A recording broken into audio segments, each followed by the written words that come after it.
کہ اللہ نے آسمان بنایا، زمین بنائی، دریا رواں کیے، پہاڑ کھڑے کر دیے، درخت سجا دیے، پھل پھول اگا دیے، انسان کی تخلیق کر دی، یہ ساری کی ساری خبریں دی کس نے؟ خبر دینے والا کون ہے؟ کیا اللہ تبارک و تعالی نے براہ راست وحی نازل کر دی؟ نہیں، خبر دینے والا مخبر صادق جو درمیان میں واسطہ ہے وہ کون ہے؟ نبی.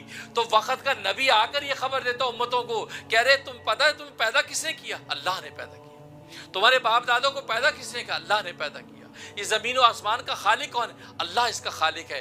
تو گویا کہ تمہیں خبریں دینے والا بیچ میں نبی ہے، نبی واسطہ ہے. اور نبی جب آتا ہے تو نبی جب دعویٰ کرتا ہے کہ میں نبی ہوں تو اس کو اپنے دعوے پر دلیل پیش کرنی پڑتی ہے، اور دلیل جو ہے وہ نبوت کی دلیل پیش کرنی پڑتی ہے. یعنی اور دلیل ایسی ہونی چاہیے کہ جو کوئی دوسرا پیش نہ کر سکے، لہٰذا بطور معجزے کے وہ نبی کو معجزہ پیش کرتا ہے، اور معجزہ دلیل ہوتی ہے اس نبوت کی دلیل ہوتی ہے.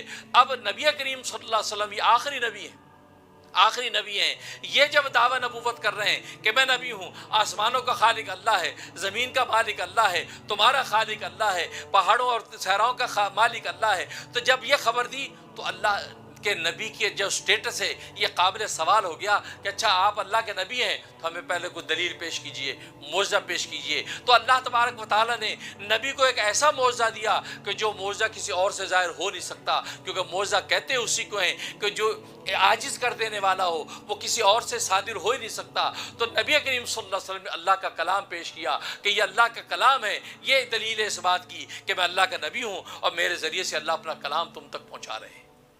اگر تم میں طاقت ہے کہ یہ کلام انسان بنا سکتے ہیں تو فرمایا فَأْتُوا بِسُورَةٍ مِّن مِّثْلِهِ، تو تم اس جیسی ایک صورت خود بنا کے لا دو. اگر تم بنا کے لے آئے تو ہم مان لیں گے کہ تم بھی اللہ کا کلام بنا سکتے ہو. تو گویا کہ میں نبی نہیں، لیکن اگر تم مجھے نبی مانتے ہو تو تمہیں ماننا پڑے گا یہ اللہ کا کلام ہے، اور اللہ کا کلام جیسا کوئی کلام بنا نہیں سکتا. اس لیے فرمایا وَإِن كُنتُمْ فِي رَيْبٍ مِّمَّا نَزَّلْنَا عَلَىٰ عَبْدِنَا، اگر تمہیں کوئی شک و شبہ ہے اس کلام کے بارے میں جو ہم نے اپنے بندے پہ نازل کیا، قرآن یعنی محمد صلی اللہ علیہ وسلم پر نازل کیا، تو ہمیں اس میں تمہیں شک اگر ہے کہ یہ اپنی طرف سے بنا کے لے آئے ہیں، کسی انسان نے ان کو پڑھا دیا ہے، تو فَأْتُوا بِسُورَةٍ مِّن مِّثْلِهِ، تم اس کی صورتوں جیسی ایک صورت بنا کے دکھا دو. سب سے چھوٹی صورت سورۃ کوثر ہے، سورۃ کوثر جیسی صورت بنا کے لے آؤ تو ہم آج ہار مان لیں گے. اب دیکھو تو نبی کے سٹیٹس اور رسالت کو ثابت کرنے کے لیے اللہ نے معجزہ پیش کر دیا کلام کا. پہلے اللہ کا کام تھا، اس کے بعد اللہ کا کلام. اب یہاں پر سوال یہ ہوا کہ نبی کریم صلی اللہ علیہ وسلم کا فوراً ذکر کر دیا اللہ نے اپنے کام کے بعد. کیوں؟ اس کی وجہ یہ ہے کہ نبی کریم صلی اللہ علیہ وسلم آخری نبی ہیں، اور آپ کی امت آخری امت ہے. آپ کے بعد کوئی نبی نہیں، کسی بھی مفہوم اور معنی میں اب کوئی نبی نہیں آ سکتا، اور یہ امت آخری امت ہے. اس امت کے بعد اب کوئی امت نہیں ہے. اور اس کا اشارہ اللہ تبارک و تعالیٰ نے اپنے کام میں کیا.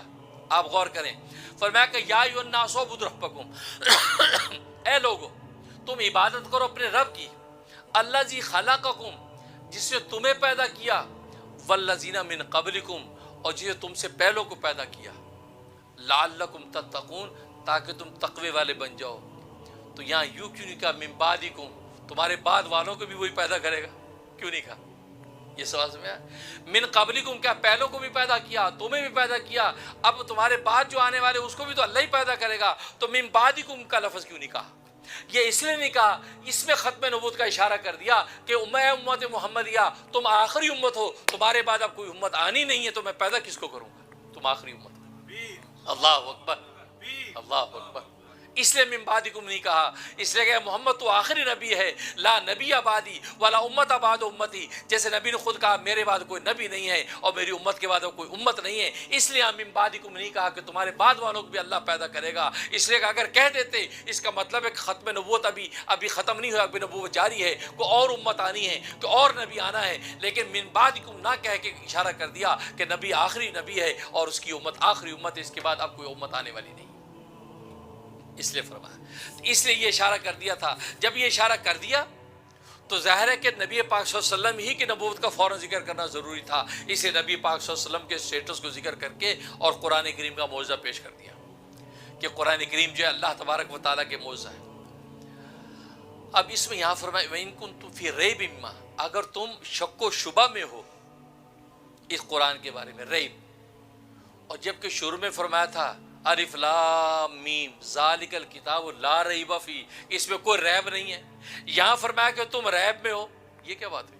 وہاں تو کہہ دیا تھا کہ اس میں کوئی ریب نہیں ہے، کوئی شک و شبہ کی بات قرآن میں نہیں ہے، اور یہاں فرمایا کہ اگر تم قرآن کے بارے میں کوئی شک و شبہ میں ہو تو تم جو ہے اس سے ایسا قرآن بنا کے لاؤ، تو وہاں فرمایا کوئی ریب نہیں، یہاں ریب کو مان رہے ہیں۔ سوال سمجھ میں آ گیا؟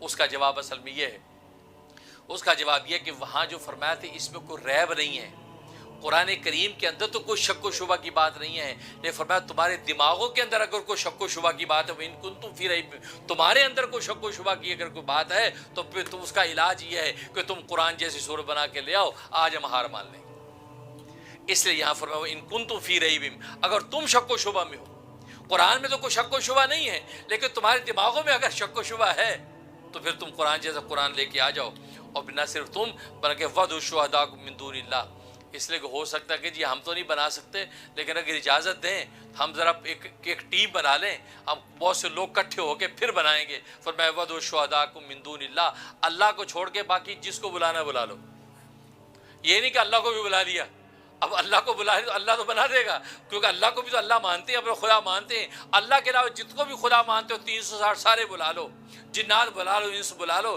لیکن اللہ کو نہیں، اللہ کو نہیں، باقی سارے بلا کے ان کو ان کے سامنے یہ قضیہ رکھ دو کہ یار قرآن جیسے قرآن بناؤ۔ فرمایا کہ تم قیامت تک الٹے لٹک جاؤ گے لیکن قرآن جیسے قرآن نہیں بنا سکو گے۔ اس کو آگے سے فرما رہے ہیں ان کنتم صادقین، اگر تم سچے ہو۔